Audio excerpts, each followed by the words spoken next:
प्रिय दोस्तों, मेरा नाम संजीव गुप्ता है। आज हम बात करेंगे संभल से पलायन हुए हिंदुओं की।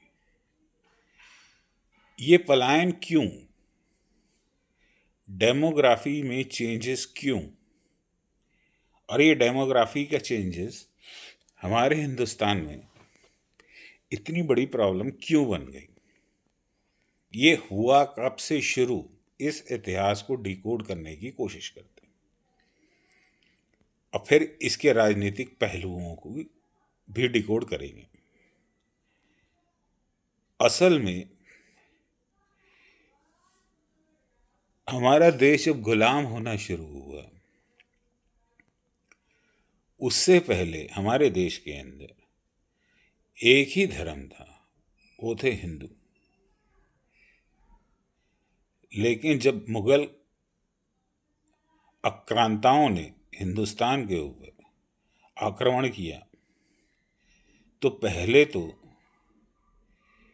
आए, जो हमारे हिंदुस्तान की दौलत को लूट के अपने देश में ले गए अपने खर्चा पानी चलाने। लेकिन एक राजा था जो अपने चाचाओं से हार गया था, उसका नाम था बाबर। बाबर को भी यही सलाह दी गई कि हिंदुस्तान आओ, मोहम्मद गोरी गजनवी की तरह हिंदुस्तान की दौलत लूट के अपनी सेना को मजबूत करा जाए और अपने चाचा से लड़ा जाए। जब बाबर हिंदुस्तान आया तो उसने देखा यहाँ तो बहुत पैसा है, यहाँ के लोग भोले भाले सीधे साधे हैं, तो मैं वापस जाके क्या करूँगा। यही वो क्षण था जिसने हमें गुलामी की तरफ धकेल दिया। अब समझते हैं डेमोग्राफी चेंज क्यों होता है। डेमोग्राफी चेंज इसलिए हुआ कि जब भी आप कहीं नई जगह ट्रांसफ़र होते हो या अपने आप को चेंज करते हो, अपनी रेजिडेंस चेंज करते हो, अपना व्यापार चेंज करते हो, तो आप उस जगह पे जाना ज़्यादा आपके वातावरण के हिसाब से अनुकूल होता है, जहाँ लाइक वाइज लोग जिनका सेम मेंटालिटी, सेम खान पान, सेम रहन सहन हो, वहाँ इजीली कंफर्टेबली अपने आप को उस जगह में ढाल लेते हैं। अब क्योंकि मुगल हिंदुस्तान आए तो हिंदुस्तान में तो मुस्लिम्स थे नहीं,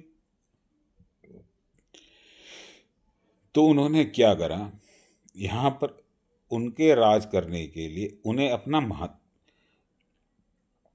किस तरीके से राज करेंगे, राज करने के दो तरीके, कि एक अपनी ताकत का प्रदर्शन करना और दूसरा उनकी ताकत को अपोज कोई ना कर सके।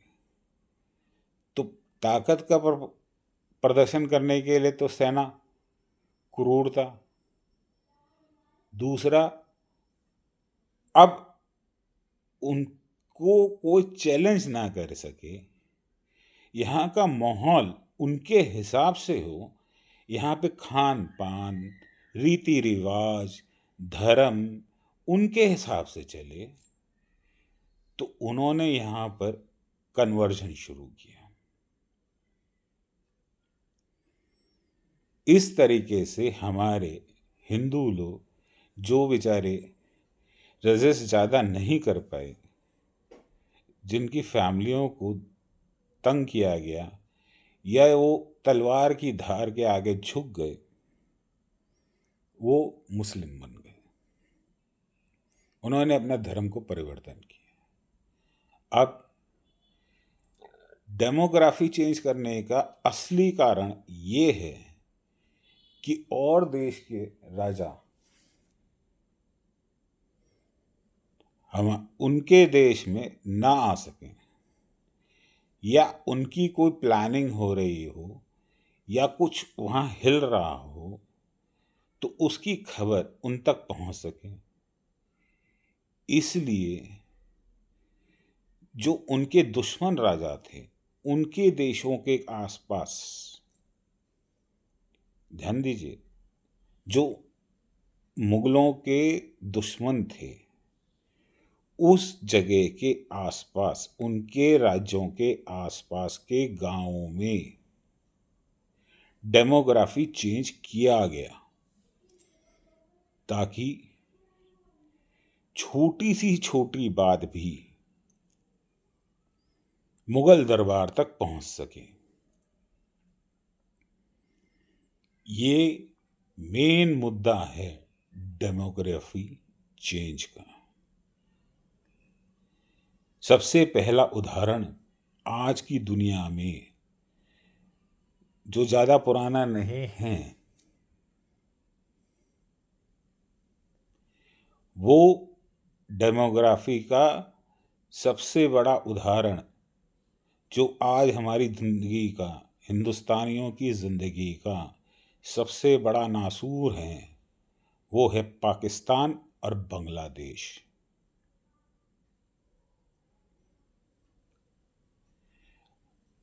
पाकिस्तान ने यही चाल कश्मीर में की,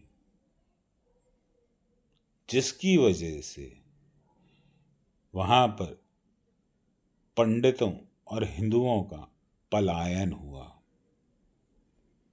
और यही कांड संभल में हुआ। उत्तर प्रदेश की सबसे बड़ा पलायन, सबसे बड़ी हिंसा संभल में। संभल क्यों जरूरी था वहां पे डेमोग्राफी चेंज करना? क्योंकि इनकी साइकोलॉजी ही ऐसी है।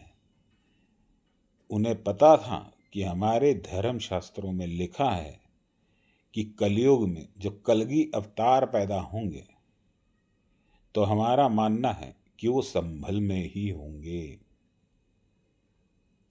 इसीलिए मुगलों ने, तब से ही ये कॉन्स्पिरेसी चल रही है कि किसी भी तरह जो हमारे इम्पोर्टेंट रिलीजियस जगहें हैं वहाँ की डेमोग्राफी चेंज करी जाए। दूसरा, आप देखें आज की डेट में ये SIR जाति गणना पे इतना कांग्रेस उधम क्यों मचा रही है? आपको याद होगा कि कलकत्ता में, बंगाल में, पश्चिम बंगाल में ममता बनर्जी CPM से लड़ के सत्ता में आई और उनको इतने सालों तक लगातार मुख्यमंत्री बनाने में जो सबसे ज़्यादा वोट मिलते हैं वो एक विशेष जाति से मिलते हैं। चाहे उसके लिए वो भूल गई हैं अपने आप को सत्ता में लाने के लिए कि क्या वो बांग्लादेश से हैं, रोहिंग्या हैं या कहाँ से आए हैं। अपने देश को बचाओ।